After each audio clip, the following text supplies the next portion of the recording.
Welcome back to another episode of Words of the Wise. Today I have Chief Basterrechea from Meridian PD in Idaho, almost 30 years experience in law enforcement.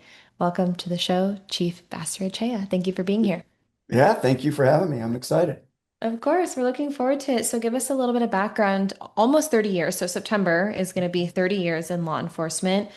How did you get started? What has your career looked like so far? Yeah, you bet. The way I got started was I had a brother who was a police officer. He retired from the Boise Police Department after 29 years in law enforcement. And I was trying to decide whether I wanted to go into policing or whether I wanted to go into education. I Mm. wanted to be a history teacher and a wrestling coach. And so my brother, the few words of wisdom he's ever given me. Uh, he told me, he said, whatever you do, don't get your degree in criminal justice. He said, because that's all you'll be able to use it for. And he said, if you get your degree in education and you go into policing and you decide you don't like it, you'll have something to fall back on. Mm. And so that ended up being great advice for me. I was a history major and an education major. And so I got a lot of practice writing and researching and that along with the coaching side of it really carried over really well into policing. And so started it with Meridian Police Department in 1996. Went into working undercover with the first Federal Drug Enforcement Administration task force in Idaho that they set up in around 1998 and worked undercover doing that for just about little over 6 years, and then came back into patrol, worked as a patrol sergeant, worked as the sergeant in community services, and then just continued to work my way up through the ranks. And I've been chief here at Meridian now for just over 5 years. During that time, I was also an instructor in arrest and control tactics, weapon retention and disarming, edged weapon defense. Earned a black belt in Kodokan Judo and my black belt in Brazilian Jiu-Jitsu, awarded to me under the first American to receive their black belt under the Gracie's, Craig Kukuk. So I've Wow. been very fortunate. Wow. I feel like we're talking to a celebrity. Yeah.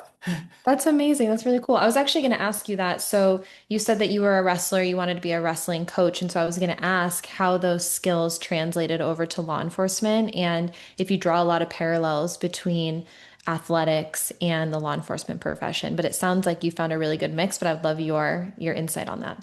Yeah, absolutely. I think for me, especially as I progressed in my career.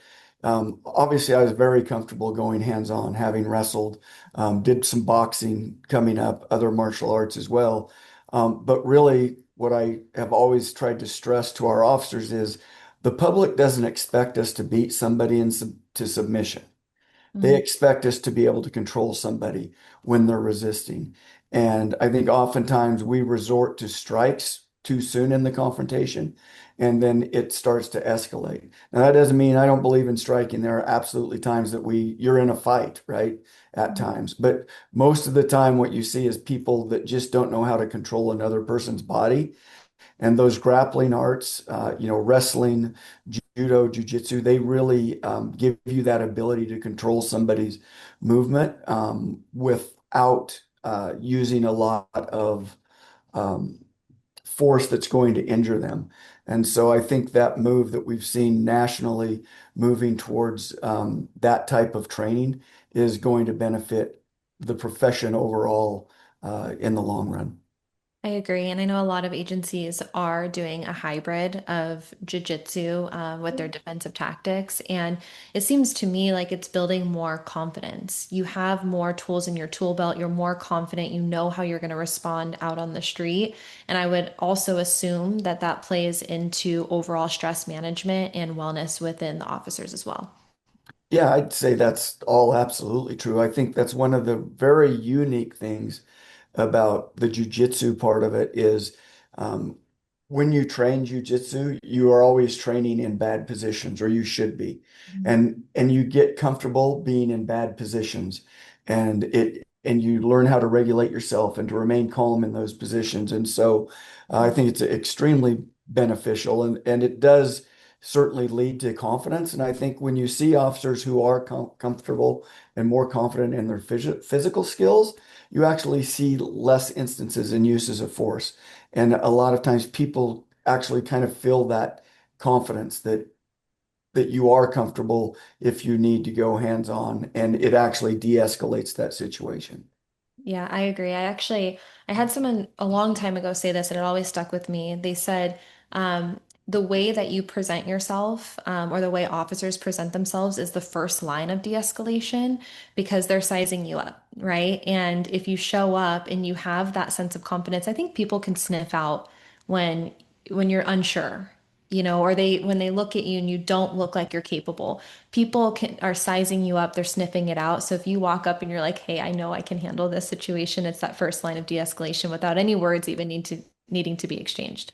Yeah, yeah, I absolutely agree. I think, you know, I remind officers, we're constantly sizing up people on the street. They're doing the same exact thing to us, right?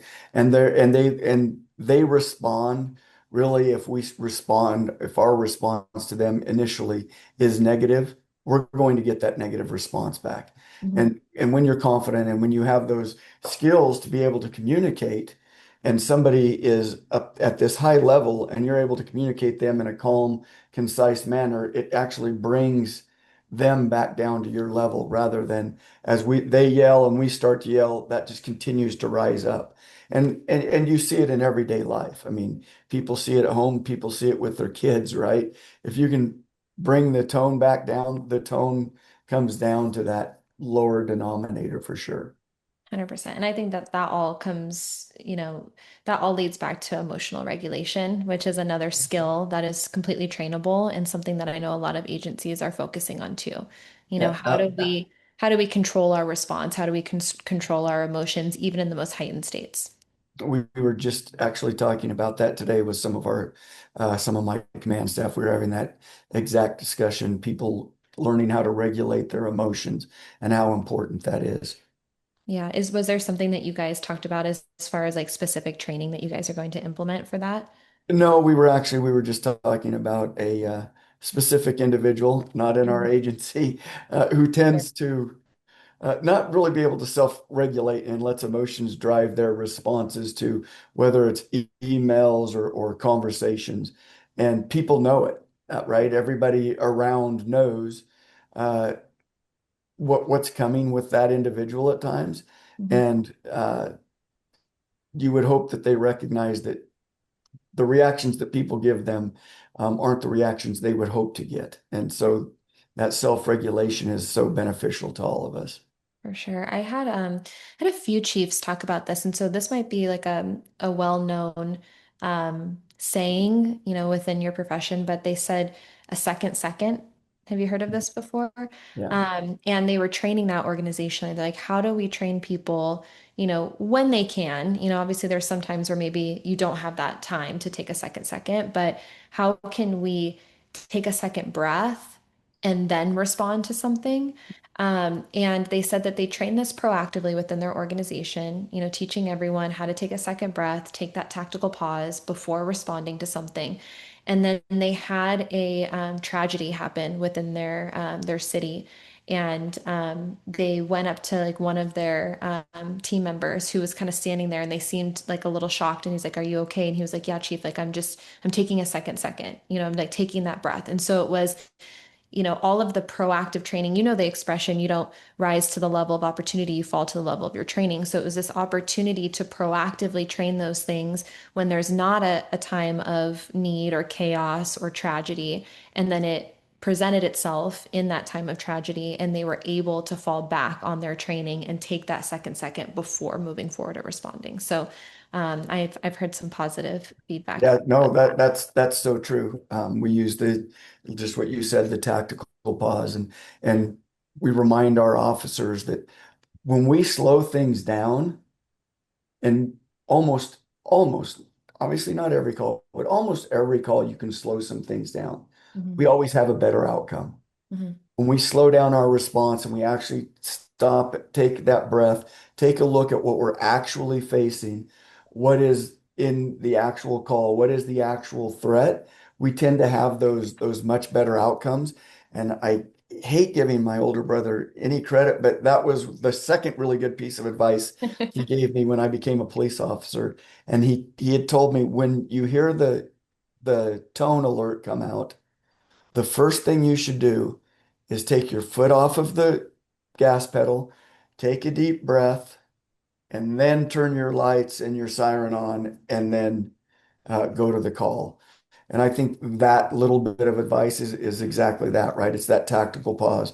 Take just a minute and think about what you really have and what you're going to. Yeah, I was doing a presentation recently and I was telling everyone that your mind will follow your breath. So if your breath is erratic, your mind's going to be erratic, and then how do you think you're going to respond to something, you know?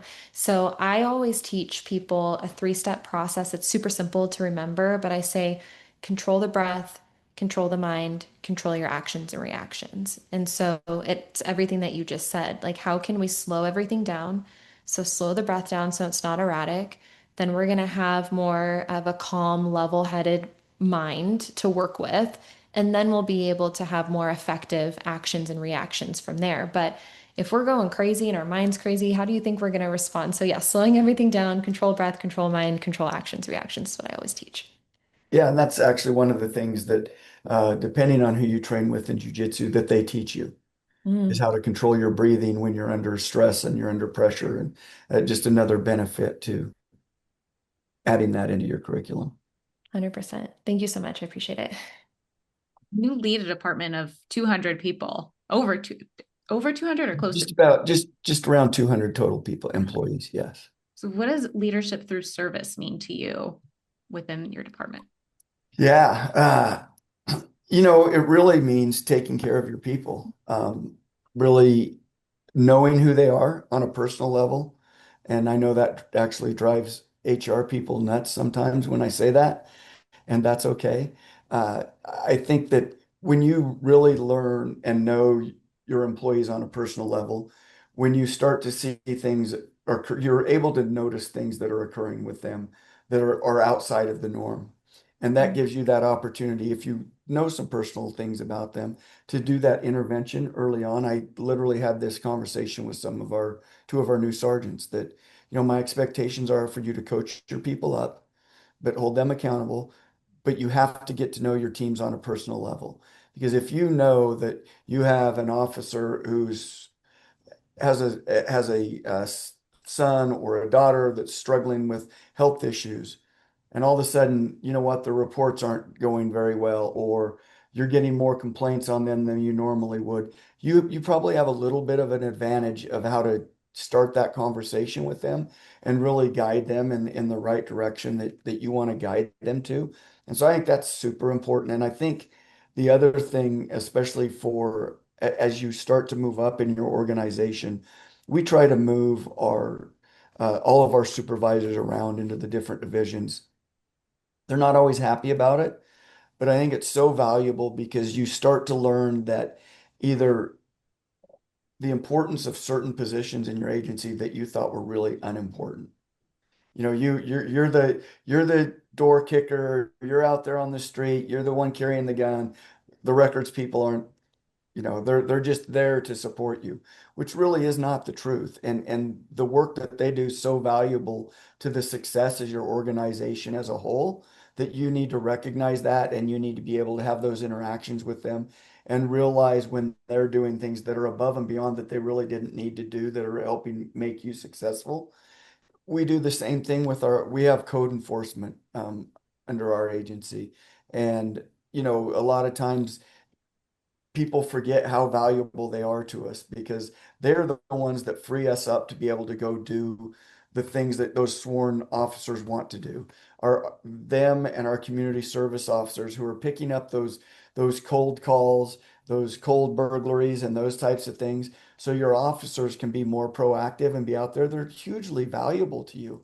And it's interesting at times when the light goes on with an officer, because whether it's a code enforcement officer or a community service officer does something that really made their job easier and they realize, wow, I would have been stuck on this tow on this vehicle that we arrested somebody out of for an extra 30 minutes on this call. But you know what? The code officer or the community service officer came by.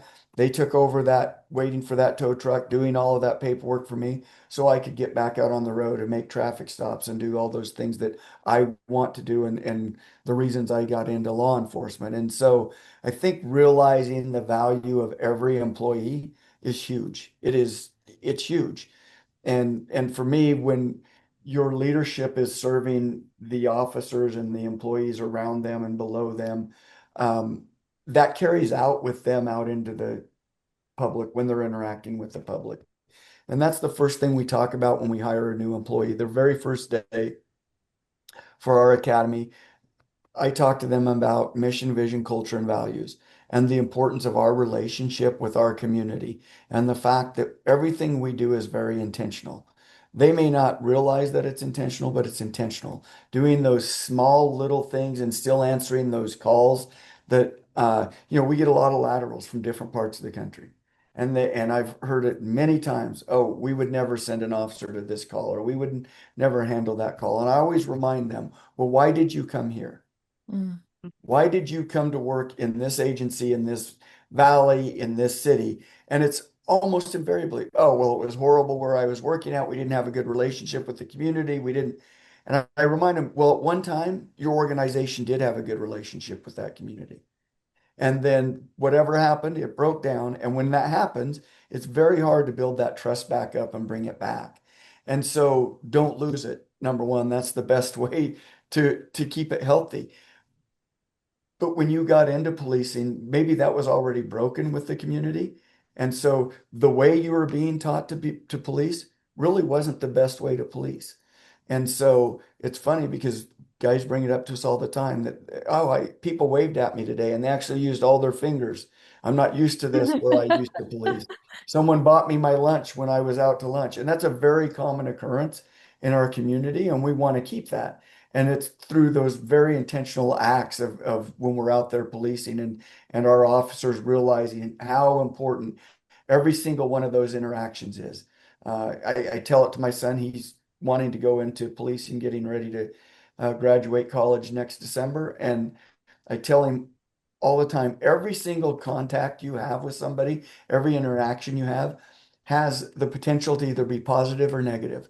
Try to make sure that it's positive. Even arresting someone can be actually a very positive contact for them and for you.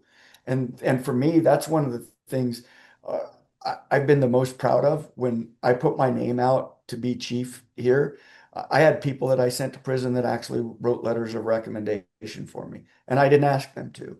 And I still have contact with a lot of those people that, not even realizing that I'd had a positive impact on them, because I was sending them to prison, but it was how I interacted with them and how I treated them. And that is just such a huge benefit and such a huge, I believe, officer safety issue for police officers. The better we treat people in interactions, the better, the safer it is for you as the officer, and the safer it is for the next officer that interacts with this person that maybe hasn't had those great experiences with police officers. Yeah. Walking in other people's shoes, having that experience, and just in general, I mean, you get the opportunity to do it a lot more often being out in the community. However, in general, just having that to be able to trade off and have that experience is very important. So thank you Yeah, for sharing that. absolutely. I also think it goes back to what you're talking about before about a team mentality. I draw a lot of comparisons to sports, and I'm sure you do too. But what if Tom Brady was like, all these people on the field are useless? I don't value any of them. Would they be as successful? No. And so having an environment and a culture where it's a team environment where people value and appreciate each other and understand that you can't win a Super Bowl without everybody on the team. And so within an organization, it's the same thing. You can't achieve the mission in which you're setting forth to accomplish without everybody on the team. And you're only as strong as your weakest player. So, how do you encourage success and growth and improvement within the organization? And then, how do you choose to treat people really well internally and externally? And so, I appreciate that that's something that you guys are focusing on. But I did want to ask you a little bit about culture. I know you said mission, vision, culture, values. What is culture to you, and how do you create a healthy culture or maintain a healthy culture? Yeah. So that is a huge discussion that we have here all the time. And for us, we talk about that there's a lot of different ways to describe culture, but I had somebody who we had hired who probably put it best. He said, it was literally the feeling I got when I walked into the building here. Mm, They said, I've done ride-alongs, I've rode with different agencies, different departments, but it just felt different when I walked into the Meridian Police Department. And he said, and when I got to briefing and how people treated me, where I had ridden with other agencies and I was put to the back of the room, or the people in the briefing didn't really talk to me or interact with me. He said it was completely different when I got here. And he said, I just felt it. And I think that's really the key is it feels different. But I think it either feels different in a positive way or a negative way. mm, And so for us, it's that reminder that we are all on the same team. It's that reminder that we work with the city and with the city council and the mayor, not against them. And you know, and I've had this discussion because state troopers oftentimes have negative views of truck drivers, right? For whatever reason. And I get it. But I always, when I'm talking to troopers, I remind them on all those videos when some trooper's getting attacked on the side of the road, who is it that's stopping to help them? It's usually mm, some truck driver, right? And we see all of these videos where citizens jump in and they help police officers. That's because you've built a healthy relationship with that community. And mm. so again, that positive culture and reminding them that is an officer safety issue. It really is that relationship with your community and all of those things and this idea that you have to talk tough or yell at people to get them to do what you want them to do. It's just not true, and we know it's not true, right? I use the term you can be friendly but deadly, right? You can be a nice person, but you are so confident in your skills, you're still using officer safety. Officer safety isn't berating people, isn't yelling at people. Officer safety is paying attention to your surroundings, being alert, right? But using those verbal skills to be able to calm the situation down and be prepared. Um, if you can't regulate your emotions on a call, you're not prepared for that call. Yeah. I think that a lot of times we think it's a either or, but I think it's an and. You know, you Absolutely. can be assertive and kind. You know, you don't have to be one or the other. And I think sometimes people think that it's in order to be assertive, you can't be also kind Yeah, or, whatever it is that we're talking about. completely. It's not all or nothing. That is another thing, one of the tenets that I use a lot. I said you can't live in an either or world, Yeah. right? You can't. You have to be curious. Be curious about people. On a traffic stop, we do have time on a traffic stop to ask somebody why they're so angry at us. Right? And you might learn that they either just had a really horrible day or they've had really horrible experiences with a police officer. And you can show them that they're not, this experience, this interaction is going to be different. Uh, we have a current lieutenant, and I remember when I can't remember if he was a sergeant or an officer at the time. And he came across a guy who had had negative experiences with police officers. We'd taken him to jail. Mm, And this guy was now the victim of a crime mm, and was just being a jerk. And his name's Lieutenant Mark Ford. And Mark told him, he said, listen, why are you so angry? And the guy says, you guys have never done anything for me. When I've called police, they haven't done anything for me because of who I am. And Mark said, hold on, stop and let me prove you different. yeah. And worked the call with the guy. And at the end of the call, the guy was like, man, that was great. You've changed how I view things. And Yeah. I think that we need to look at those opportunities whenever we can to change somebody's view from a negative view to a more positive view of how we police. And it's not nearly as hard as we want to make it sound. Yeah.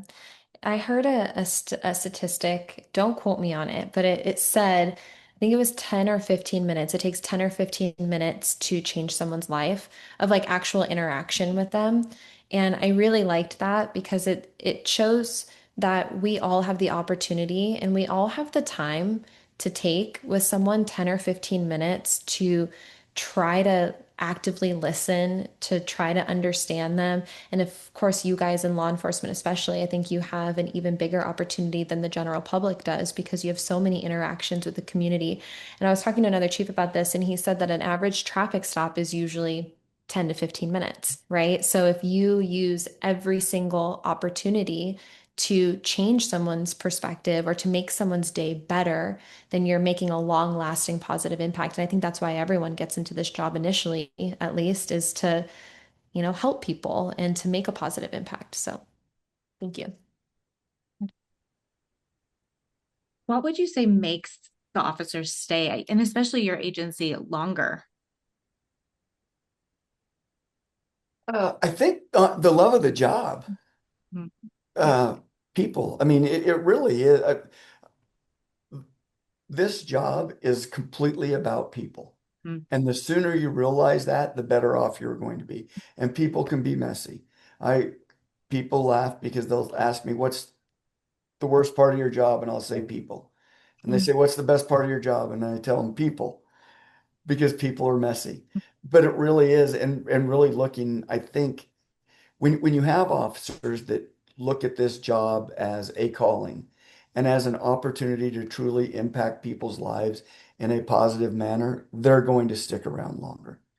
And the more that you realize that more people in your community support what you do than the ones that are the loudest, the more you see that, the better off you will be and the better perspective you will have and the less likely you're going to struggle with some of the mental health issues that law enforcement is going to struggle with anyway. It makes it easier when you have that better perspective. When you wake up every morning and I have a gratitude list that I try to do every morning. I wake up of what I'm grateful for that day. And it's not the same list every day, but it starts your day off on a healthy start, right? When you look at it as opposed to I have to go to work, I get to go to work today. And you realize, you know what? I know police officers who have gotten ill. Absolutely, this was their life. They loved this job and they had to leave law enforcement. And I think, I get to go to police today. I get to go to this department with people that I like today, not that I have to go to work today. And I think that perspective really changes things. Um, and sometimes you have to be intentional again about what your perspective is and realize you're going to have some good days, you're going to have some bad days, but it's overall, to me, this is the most noble profession in the world. It truly is. When you do policing right, this is the most noble profession in the world. There's not many other professions where you get up and you put a vest on and you put a gun on and you could give your life for somebody you may never meet. That is Mhm. pretty rare. And you're going to get up the next day and you're going to do the same thing. And you're going to do day after day, you're going out there and you're really trying to do something that is going to help people that you will never know, you will never meet. You may have the most positive impact on somebody, and they're never going to reach out and tell you how positive that impact was. But when you treat somebody poorly, and you treat them as if they're beneath you, they're going to let everybody know um, that interaction and how you made them feel. And in the end, at the end of your career, everybody is going to remember how you made them feel, not all of the arrests you made, not all of the dope that you seized. None of those things really matter to them. It's how did you treat them? Yeah. Have you ever heard of the red car theory? No. So the red car theory basically is saying if you're driving out on the road, like you probably don't notice a lot of red cars, right? But then if you make the choice of, I'm going to look for red cars today, you're going to see so many red cars. Like you're going to be amazed by how many red cars you see out on the street because it's not a very common color, right? Yeah. Our brain is wired, it's hardwired to look for negativity. That's Mhm. just how we are. And so, the more positive things that you look for in the world, the more evidence of positive things will start to show themselves. So, it's the same idea as the red car theory. The more positive you look for, the more positive you're going to see. And so, mental training is something that's really important, right? We want to make sure that we're training, we're rewiring our brain to look for the positive things. And so, I love that you talked about gratitude because I think sometimes when we say it, people think it's woo woo, like hippie stuff. But when Chief says it, it's cool. So thank you for saying it. But I always tell people when it comes to this kind of stuff, like pick one habit that you do all the time. So maybe it's, you shower every morning, or maybe, you are driving to work every morning.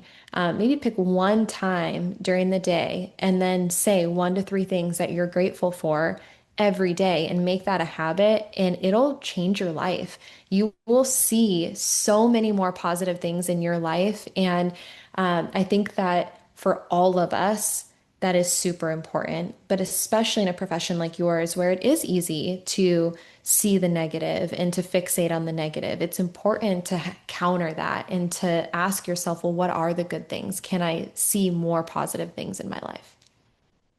I love that you use the phrase I get to Yeah. wake up and serve my community every day.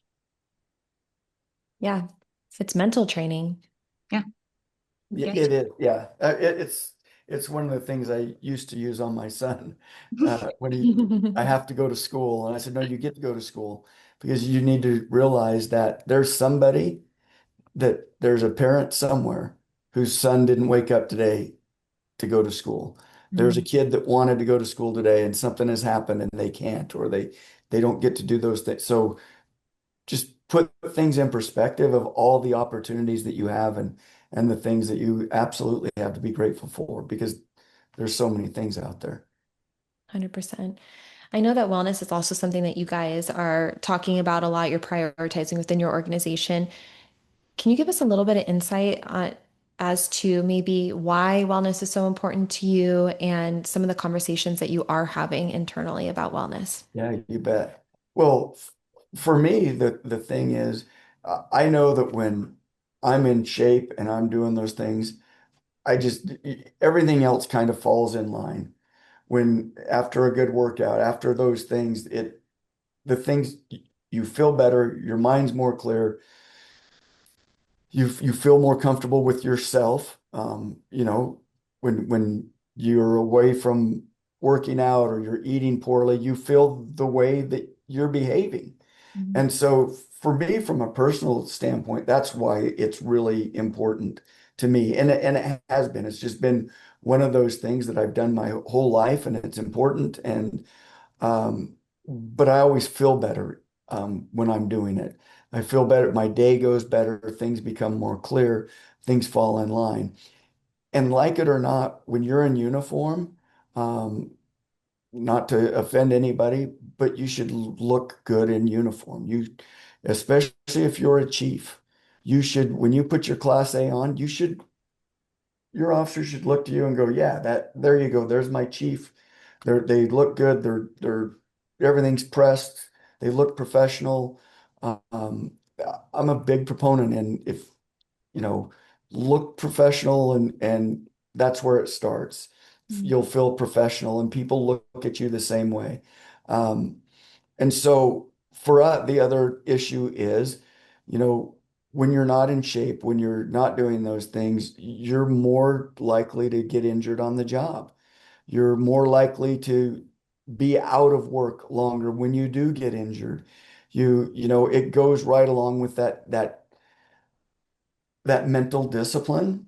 When you can discipline yourself to work out and do those things, when you come across other obstacles, there's that mental discipline there. That's why I think wrestlers are the best.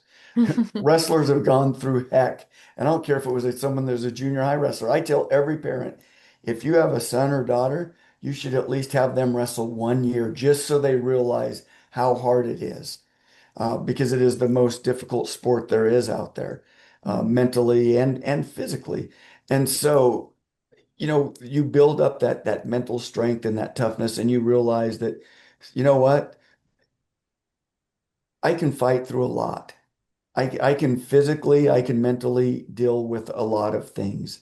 And so the discussions we've been having are kind of that. The other thing that it does is if you can work out a way that your teams can start to train together more, work out together, it builds that camaraderie. Mhm. It really, they start to get to know each other better. They start to encourage each other more. You see it in academy classes. So, one of the things we're looking at is how do we do team workouts on shift? And so that's one of the things we're really evaluating now. And I know there's agencies that have done working out on duty, and there's the workman comp thing and that. And so what we're talking about is, well, how do we tailor what the workouts will be? Mhm. Right? We're not going to take our guy who's the power lifter and have him develop the workouts for the team, right? We're going to tailor those workouts so that they all get a good workout. If they want to work out more on their own outside of the department, great. Absolutely do that. But while they're together, build up those team type of workouts that build that camaraderie and make those things work better. And I think any employer would tell you the healthier their employees are, the better their work production is going to be. They're not falling asleep after lunch. They're not, I mean, we've all been to training classes. I guarantee you every cop's been in a training class and looked over at the guy who isn't taking care of himself, and they're sleeping through an entire training class, and they're getting nothing from that. And so I just it's just so valuable for you, and when you retire, you want to be able to do things, right? You want to be able to go hiking and do those same things that you were doing when you were, maybe not the same way you were doing them when you were 20 or 30, but you can still do them. And so you want to get out there and enjoy your retirement. And the way to do that is to be in shape and to be healthy when you get out there. And and when I say be healthy, it doesn't just mean how you look on the outside, right? You need to be going to the doctor and doing checkups and getting the blood work done and doing all of those things, because we've all seen the person who is the triathlete or the guy that works out the most at your agency that drops dead of a heart attack Yep. because they weren't paying attention to their heart health. And so it's really trying to look at a whole package of what does that look like, and how important is it to you really? And so that's one of the things we've changed. We use a place here called Emergency Responders Health Clinics, and they've literally saved some police officers' lives by Mhm. discovering heart issues with them because of the testing that they do. And they were young, very fit officers as well. And so the more we can do that, and the more we can get people to retirement, man, the better off we've done as an agency for sure. Thank you. I appreciate you talking about a lot of different um, wellness pillars, if you will, in that whole response. One of the things that we know now, and I don't know if you saw this statistic, but we know that cardiac arrests and cardiovascular disease are one of the top reasons for death in law enforcement. We used to think that it was suicide, which I think we can all agree suicide is still too high, but we now know it's heart health. And so we're really trying to dive into it and ask ourselves, well, why is that? And another statistic that I saw was sitting for long periods of time, so 8 or more hours a day, increases your risk of a cardiac event by, it was like 200 to 400%. It was crazy. And then when we think about the job, or our lives, what do you do all day? You sit in the car to drive to work, and then you sit behind the desk or in your patrol vehicle all day. And then you sit in your briefing room or your training rooms, and then you sit in the car to go back home, and then you sit at your dinner table to eat, and then you sit on your couch. So, the importance of movement and making sure there's some sort of physical activity. But to your point, the proactive measures to make sure that you're testing, and you're testing frequently and early to make sure that you're good. Nutrition, being another reason for heart issues. So I appreciate that you mentioned all these different things that we can be doing to be proactive to create that longevity. I don't think there's anyone, I've never, ever, ever walked in front of a room full of cops and said, how many of you want to get to retirement and only live 5 years? Yeah. Right? No one wants that. So having these conversations, I think, is helpful for people to understand that proactive wellness is so, so important if you want to have a long and successful career, but also a long and successful retirement. Yeah, for sure. And you asked why some officers stick around a long time. Quite frankly, some officers stick around way too long past their opportunity to retire, not because they love the job, but because they know the guy who died of a heart attack a year after he left the job. Mm, And they literally believe, well, if I retire, I'm going to die of a heart attack because this guy did. I mean, there is really that mentality out there yeah. with some officers, and they hang on way beyond what they should be hanging on to. Yeah. Well, thank you. I appreciate you sharing. And I've never thought of it that way before, that people are afraid to retire because they're afraid that they're going to be a statistic like that. Yep. Yeah. Wow. Well, I know we're gonna run out of time, but my final question is for the younger generation. What words of wisdom would you share that, maybe you wish you would have known when you were younger, or something that you've learned along the way that you want to pass on to them? For me, it comes back to realize we're not in an us versus them world. We're all in this world together. And no matter, we don't know what people's experiences are. And everybody judges their interaction with the police by their previous experiences. And so, again, you have the opportunity on every interaction to either make it positive or make it negative. Work to make it positive. Really, it is redundant to hear, and it's kind of cliche, but if you can just treat people with the dignity and respect that every human being deserves, this job is going to be so much easier for you. And along with that, I would say as a young police officer, stay in shape. Keep learning. This job has changed so fast over the last 30 years, but especially the last 5 to 10. It is amazing to me and how quickly it's going to change in the next year. Embrace that change. Mm, Don't fight the change. There, we always have a saying in law enforcement, there's two things cops hate. They hate things staying the way they are, and they hate change. Embrace the change. Really lean into it and continue learning your whole life. Read books. It will make you more versatile. Uh, it will just help you interact with people. Be curious. Talk to people out there and be curious about their backgrounds because you'll learn a lot about them and where they came from. And even, we talk about this a lot. We'll see something happening in another part of the country and officers doing something that creates a scandal or even riots at times. And our officers oftentimes will be talking, they're like, well, that didn't happen. We would never do that here. I'm like, you're right. We would never do that here. However, there are pockets in this country and there are police agencies in this country where that type of behavior is acceptable. mm, Absolutely not acceptable here, but it is acceptable in some of those other places. And so you all need to remember that while we are all in the same profession, we're not all the same. And our job is to raise that bar and make this profession better. Again, very cliche. You want to make it better than when you came. You do. You want to make it easier for the person coming after you to come into this profession. And if you have kids, encourage them to become police officers. There's nothing that frustrates me more than listening to police officers tell me, I don't want my kid to be a cop. And they come up with all the excuses. And I point out to them, let's sit down and let's talk about what has actually occurred over your career. And I guarantee you, I can find 10 times more positives than I can negatives that have happened. But like you said, we're wired to focus on the negative. So let's change our wiring of our brain. Let's focus on those positive interactions. Focus on the baby that you gave CPR to and you saved. Focus on the person you put a tourniquet on that accident and you saved their life. focus on all those positive things that you've done and those impacts that you've had on people and get your kids into the profession. We keep talking about we want better people to be in this profession.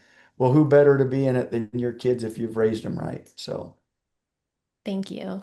Thank you so much for your time. I actually really enjoyed this conversation, so I appreciate you coming on here and thank talking to you. us about wellness and leadership. Appreciate it. Absolutely. Thank you. I appreciate it. Of Appreciate the course. opportunity. Of course. Thank you.